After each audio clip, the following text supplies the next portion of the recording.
Thank you, Madam Chair. Leadership is what America is now looking for. They're looking for a strong, consistent, honest voice from the NIH, from the CDC, the FDA, and from the White House. And frankly, Dr. Fauci, a nation is turning its lonely eyes to you for leadership. Let's talk about schools for a second. I think you all know and agree with me, our schools, our youth are in a mental health crisis. Our youth are suffering from increased instances of suicide, substance abuse, overdoses, depression, a true epidemic. And this was very predictable for all of us from the healthcare field, that when we close down schools without the social interaction, we'd see increased mental health crisis. Totally predictable. Let's talk about the science of viruses for just a second. As a private practice OBGYN for 25 years, I would tell you that viruses are predictably unpredictable. That how they impact a non-pregnant versus a pregnant woman certainly is different. And what I feel like when I try to listen very hard to you all is that the little science we do have is being presented as dogma, as gospel, and we know it's not. It's anecdotal at best. All I've heard so far today is basically anecdotal experiences. When it comes to schools, we need to hear a stronger voice from you all, from leadership. We need to hear a stronger voice, not a wishy-washy voice. And Dr. Fauci, I would ask you, do you agree with me that the benefits outweigh the risk of getting children back in school? Will you tell America we need to get our kids back to school? I have said that repetitively. As you know, you've obviously been following what I've been saying. I've been saying the most important thing we need to do is to try as best as possible to get our children back to school safely. And that's exactly what I've been saying over and over again, right in this room in previous hearings. I think the chair has heard me say that multiple times. Based upon everything we know about the virus, the epidemic we have now, do you feel the benefits outweigh the risk of getting children into schools across America? Well, I mean, if you listen to the CDC's recommendations, that's exactly what they're saying. They're talking about the benefits versus the risk. And as you know, their guidelines are trying to get people to follow guidelines that will get the children back to school with the minimum risk. I was hoping a yes or no answer, but I'll move on to mask. One mask, two masks, oh me, oh my. You know, President Biden recently said that we should all wear masks until everyone is vaccinated.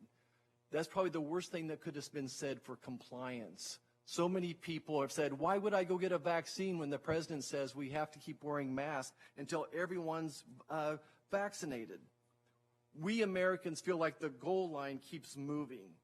And I understand your fear of different variants and all those different things going on here, but where is the science that clearly shows wearing masks is helpful after you've had the vaccines? And for the sake of time, I need to move on, but all I've heard the question asked already, and I've heard anecdotal evidence, but I would love to have you all send me the studies that show that it is absolutely beneficial to wear masks after you've been vaccinated or if you've had the virus. And we all want to know, where is the goal line? When can we stop moving masks? I want to talk about the border, though. That's what I'm really concerned about. I just visited the border. My third trip there. It's certainly a humanitarian crisis, and I'm sure anyone that's been down there would agree with me that it's a national security crisis, but I want to talk about the healthcare crisis going on there. When I went down with a group of physicians 3 years ago or so, I was concerned about just the doctors, the nurses being overwhelmed. I was concerned about tuberculosis, hepatitis, scabies, sexually transmitted diseases, and other communicable diseases. But now, based upon what we know, the incidence of COVID is 5 to 25% of the people coming across the border.